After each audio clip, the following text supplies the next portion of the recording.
So guys, manotice nyo pag dito sa Oregon or Washington, kahit nasa beach ka, talaga malamig.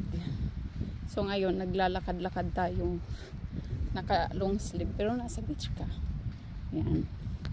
Hindi gaya sa atin pag mainit, ganyan, naka swimsuit. Dito pag nag-swimsuit ako baka manginig ako. Charot.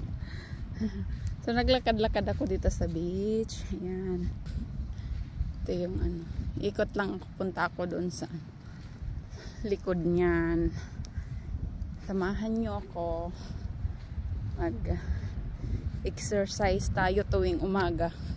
Charot. Look at the view over there. You go. Ayan. Lakas makaano ng view. Motivate na mag-exercise kasi ang ganda. Di ka tatama rin. So, ayun na nga. Nag-ikot-ikot ako. Kasi wala lang. Pero ang ganda ng kasi minsan may time na kahit yung hangin ba super lamig. Ngayon maganda, hindi siya kaya carry. Nalis ko nga yung second layer na jacket kasi mainit na. Ang ganda dito. Ay naku, ako yung buhangin, akala mo matigas, malambot pala. Chot. Yan, ang ganda.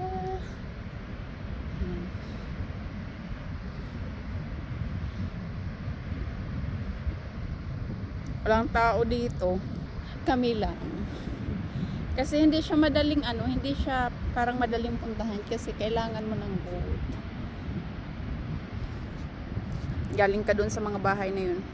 Kung wala kang boat, hindi ka makakatawid dito. Kaya nag-crabbing kami.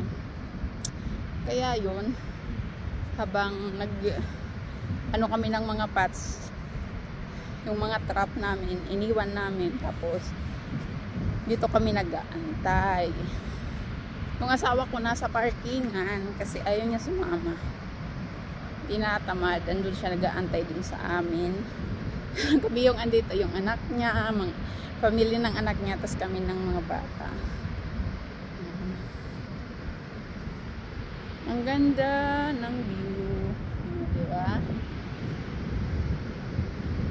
Sana hindi ka mahilo ang galaw ko kasi naglalakad nga ako. So yan.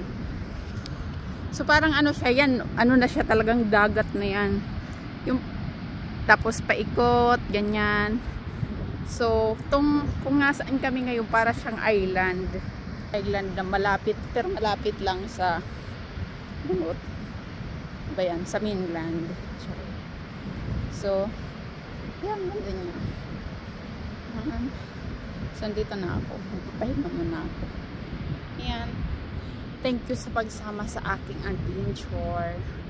See you on my next vlog.